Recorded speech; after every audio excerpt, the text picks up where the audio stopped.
Dear Canadians and others, please listen to this and then decide for yourself according to what feels right for you.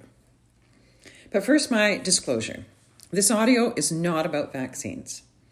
I am not anti-vaccines. I have had many, and my children are vaccinated. I chose not to have this vaccine. I believe we have a right to determine what we do to our bodies, and I'm against any mandate that says otherwise. And I equally honor your choice. We are all well aware there are two sides to the current situation here in Canada and around the world. And I do believe we all would agree that we would like life to be allowed to simply be without all the restrictions of the past 2 years.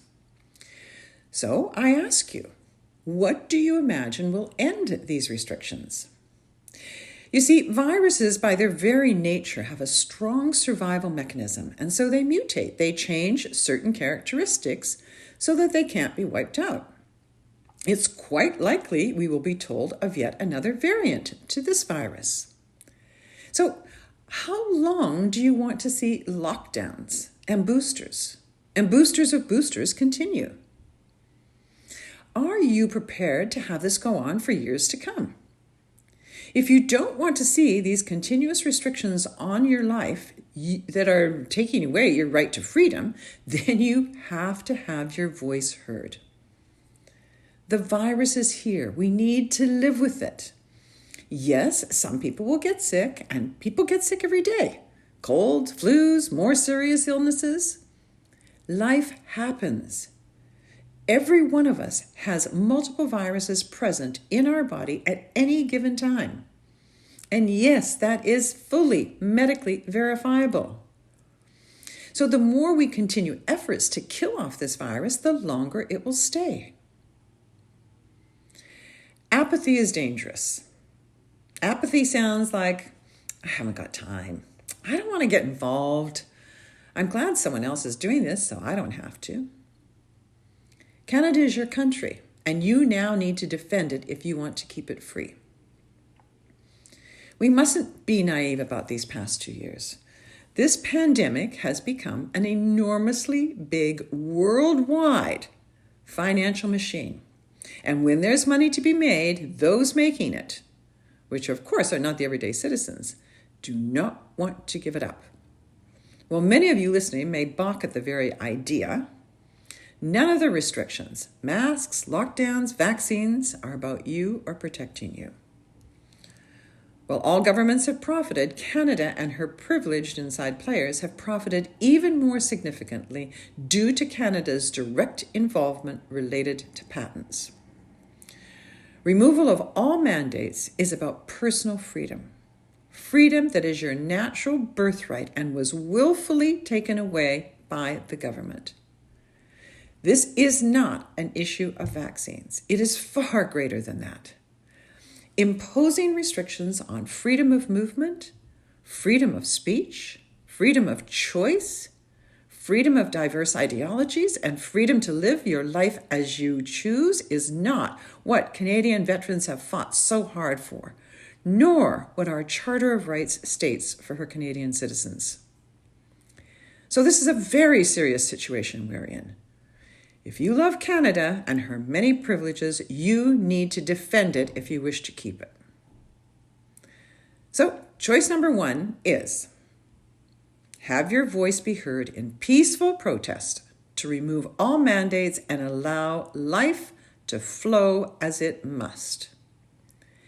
Be proactive. Write and phone your MPs. Now, don't wait. Time is of the essence.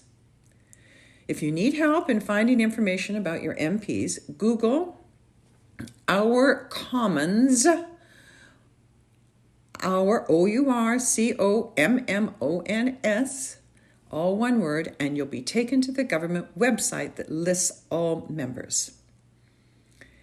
Then ask around and find groups that you can participate in actively. Become active rather than staying passive. Attend rallies in support. Now, if you're not feeling comfortable with the decision to let the virus run its course, if for some reason this frightens you, then I suggest the second choice will feel a great deal more uncomfortable, albeit it will slowly, soothingly happen so as not to alarm you too much. Why do I say this? Because choice number 2 would result in a complete loss of freedom as shown through recent history. Let me repeat, as shown through recent history. Let me explain how I've come to have such a strong perspective on this. I voted for Trudeau the first time around. I did not vote for him the second time. Neither did close to 80% of the Canadian population. Yet, because of our Canadian voting structure and voters spreading their votes out among a number of minor parties, Trudeau got back in. Now, where in any other democratic country with unhindered voting does a person become elected with only 20% of the votes? Unheard of. As a side note, please note my comment of minor party votes if you've been voting for one of the minority parties. This is hugely important. So the behavior of our Canadian Prime Minister during these past weeks, and now his imposing of the Emergency Act, which remember is really the War Measures Act, speaks to a very grave danger ahead if the people do not stand up and demand his departure. Trudeau is showing Canada just how easy it is for him to invoke extraordinary powers simply because he doesn't know what to do. And this should be supremely alarming to every one of you listening, regardless of your perspective. I also realize many of you may feel my comments are a gross exaggeration, so I would like to give some background for you to consider in coming to your decision. While I am not a historian, I do know enough to see what a precarious position Canada is currently in, given the total lack of action on the part of the Prime Minister. In having educated myself around several points in history, I would like to share what I learned about 3 important regimes of recent history. They are fascism, totalitarianism, and authoritarianism. While these are separate as such, they share a commonality which I will explain. Firstly, though, I want to give you a brief definition of each. And this is a quote. Fascism is a form of far-right, authoritarian ultranationalism characterized by dictatorial power, forcible suppression of the opposition, and strong regimentation of society, unquote. Mussolini formed the first fascist party in Italy in 1919 and was Italy's fascist dictator from 1925 to 1945. He described fascism as, quote, corporatism, unquote, because it is the merge of state and corporate power. Because it is the merge of state and corporate power. Totalitarianism, quote, is a form of government in which the state's power is unlimited and controls virtually all aspects of public and private life. This control extends to all political and financial matters as well as the attitudes, morals, and beliefs of people, unquote. This is where Hitler was brilliant in forming his totalitarian regime. And the third regime of our very recent history falls into the category of authoritarianism, which is, quote, a state that is characterized by a strong central government that allows people a limited degree of political freedom. However, the political process, as well as all individual freedom, is controlled by the government without any constitutional accountability, unquote. Well over 60 years ago, Castro did a brilliant job in creating an authoritarian regime in Cuba, which is still in power simply because there is no way for the people to protest for change to the regime. Instead, they endeavor to escape, some successfully, while countless numbers have lost their lives in boats attempting to reach the U.S. So, what is the commonality that I mentioned that appears these ideologies all share? It's very simple, really. A public enemy needs to be identified because with an enemy, you can then split society into the good and the bad, which then becomes the ground for instilling fear into the good, to make them compliant, to obey what they are being told. This gets called, you are doing this for society, for the greater good of others. Now, with an enemy, you can then split society. Trudeau created the unvaccinated as the enemy. And Hitler was so brilliant at setting this up that people watched neighbors and friends who had done nothing be marched in front of them on their way to their deaths. Why? Because the creation of fear is far more powerful than any virus or any number of guns.